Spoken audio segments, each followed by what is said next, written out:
Well, somebody who probably has a very strong opinion on all of this is my next guest, Senator Marco Rubio of Florida, who joins me now. Senator Rubio, welcome. It's good to talk to you. It's good talking to you, Mike. Thanks for having me on. Hey, the handshake yesterday with Raul Castro, it made me queasy to see him bend over, act like it was such an affectionate kind of confrontation. I could have handled it just an obligatory handshake, but I want your reaction. You're Cuban American. Yeah. You had family members who escaped that regime.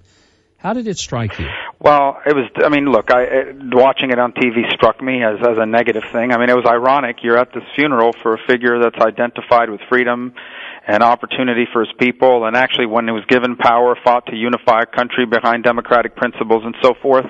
And then you're shaking the hands of a brutal dictator and a regime that continues to systematically deny the people of Cuba the very rights that Mandela's whole life was dedicated to. So the irony of it was extraordinary. But my bigger problem is not simply a handshake. I think my bigger problem is a pattern of, a fundamental misunderstanding on the part of this administration of what U.S. policy should be with regards to furthering the aim of a free and democratic Cuba, which is the ultimate goal that I have with regards to U.S. policy towards Cuba, is to give the people of Cuba the opportunity to live the way almost everyone else in the Western Hemisphere does, free.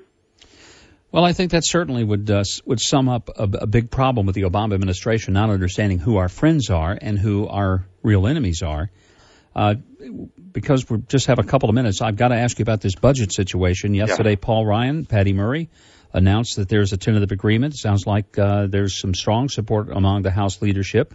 Your reaction to the budget deal? Well, look, my reaction is this. This country has a very fundamental problem where a growing number of Americans do not feel like they're getting a chance to get ahead. And even the people who haven't gotten ahead and are living the American dream are worried that their children will not get that chance. We need to respond to that. We need a government that creates less debt. We need an economy that's creating more stable middle-class jobs. And there are government policies that would further that. This budget does not do that. It has no long-term plan in place to deal with a very serious debt problem that threatens our future. And that's my problem. It's not just this budget. It's this lack of long-term thinking around here. There are no long-term solutions apparently possible in Washington, and we are running out of time. So that's why that's why I've become opposed to the deal they've come up with.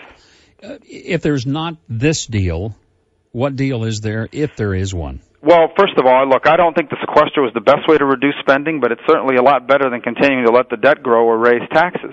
And that was part of a budget agreement that was reached 2 years ago. We're basically now walking away from that as a result of this. So I think we could have created more flexibility for the military to spend the money that it has. I think we could have looked for ways to perhaps replace the sequester on the military with some other cuts somewhere else, because I think national security is important. But I think to walk away from the already agreed upon reductions in spending that which were so difficult to achieve, I think opens the floodgates that threaten us to put us right back into these spending habits, and really we're going to continue to have a government that spends more money than it takes in. Do you think there will be, let's assume that next year there's going to be a turnover in the Senate that would result in the Republicans taking control.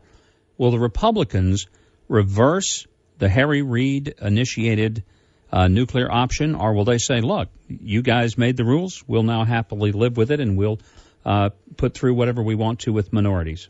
Well, I don't know the answer to that. I was against that change because I do believe at the end of the day that irrespective of which party's in power, there is a constitutional role for the Senate to play in advising and in giving consent to presidential nominations, particularly lifelong appointments to the bench. And so I still think that is valid and something we should stand for irrespective of who's in charge. I can't answer to you where my colleagues are. I think it's something we'd have to think about carefully. And I think that's why the Democrats made a terrible, terrible mistake. Because there will be a Republican president, there will be a Republican majority in the future, and their voice with regards to these nominees is going to be significantly diminished. As it stands now, with simple majorities, you can appoint people to cabinet positions of great importance, but even worse, you can appoint people to lifelong jobs on the bench. Rubio on the Mike Huckabee Show.